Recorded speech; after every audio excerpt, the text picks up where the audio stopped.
Ang Pilipinas ay nagdala muli ng pinakamalaking bapor pandigma mula sa Italia sa Maynila.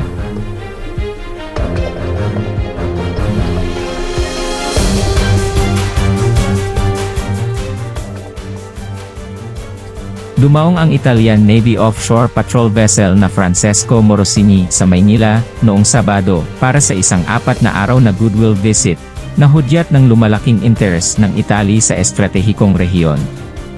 Sinabi ni Rear Admiral Fabio Gregori, Chief of Staff ng Italian Navy Fleet, na ang pagbisita ay naglalayong bumuo ng ugnayan sa depensa at seguridad at palakasin ang pakikipagtulungan sa Pilipinas, habang ang Roma ay naghahangad ng mas mataas na presensya sa Indo-Pacific, kabilang ang South China Sea. Sa karaniwan, plano naming mag-deploy ng mga barko sa Indo-Pacific upang palakasin ang ugnayan sa mga navy sa napakahalagang lugar na ito, anya sa isang press conference sakay ng barko.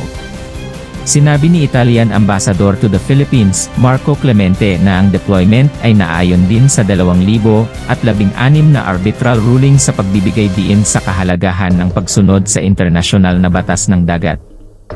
Ang arbitral tribunal na naghatol sa kaso ng Pilipinas laban sa China sa South China Sea ay nagpasya ng husto noong Hulyo 12, 2016 na napabor sa Pilipinas, na tinutukoy na ang mga pangunahing elemento ng pag-aangkin ng China kabilang ang Nine-Dash Line nito, kamakailang mga aktibidad sa reklamasyon ng lupa, at iba pang aktibidad sa tubig ng Pilipinas ay labag sa batas.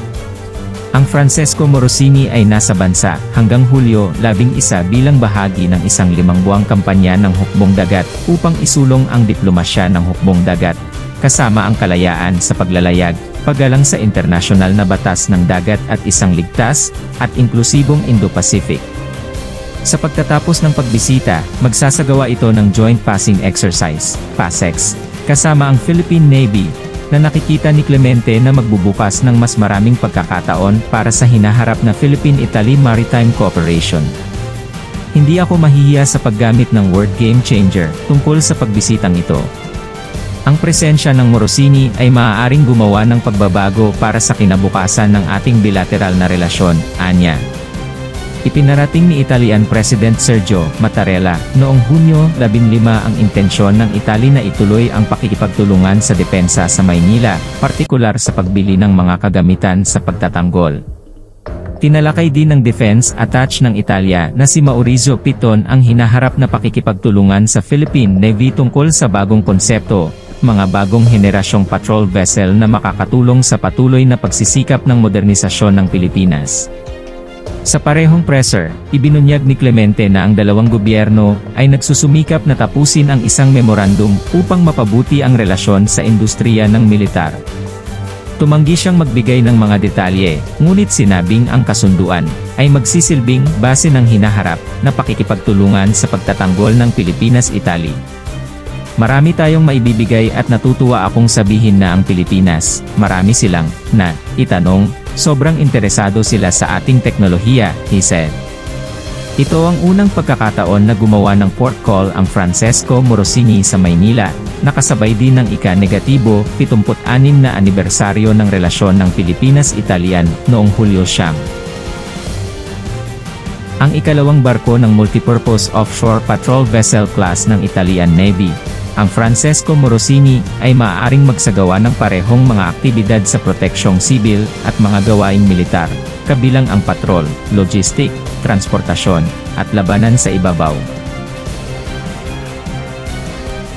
Sa isang makabuluhang pag-unlad ng diplomatiko at hukbong dagat, ang Francesco Morosini, ang pangalawang barko ng multipurpose offshore patrol vessel class ng Italian Navy, ay gumawa ng kanyang unang port call sa Maynila.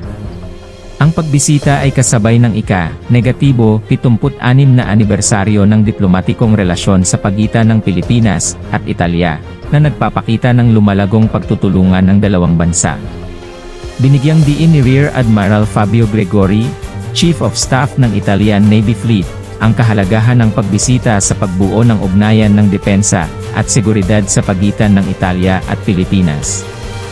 Sinabi niya na ang port call ay naglalayong palakasin ang kooperasyon at pagyamanin ang mabuting kalooban sa pagitan ng dalawang bansa, lalo na habang ang Italy ay naghahangad ng mas mataas na presensya sa Indo-Pacific region.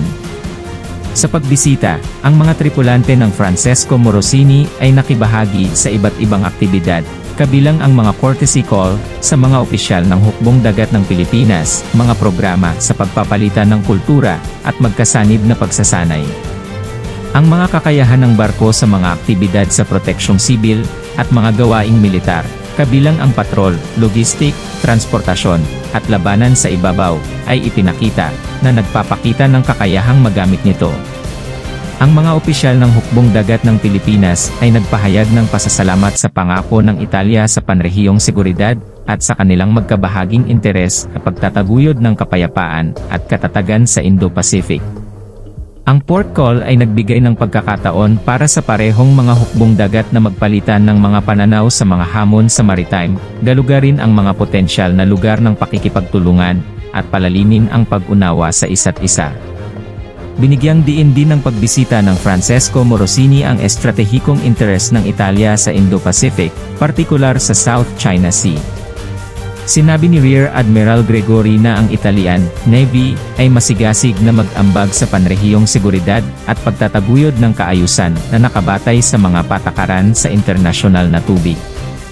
Bilang bahagi ng diplomatikong pakikipag-ugnayan, ang mga kaganapan sa paggunita sa ika-76 na anibersaryo ng diplomatikong relasyon ay ginanap, kabilang ang mga pagtanggap at seremonyang dinaluhan ng mga opisyal mula sa parehong bansa.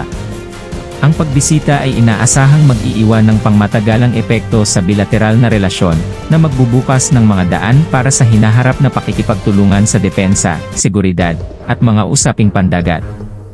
Ang Francesco Morosini ay nakatakdang ipagpatuloy ang misyon nito, pagyamanin ang internasyonal na kooperasyon at pag-aambag sa pagpapalakas ng ugnayan sa pagitan ng Italia at ng mga rehiyonal na kasosyo nito sa Indo-Pacific. Ang port call sa Maynila ay nagmamarka ng isang makabuluhang kabanata sa kasaysayan ng pagpapatakbo ng barko at sumasalamin sa lumalaking kahalagahan ng maritime diplomacy sa rehiyon.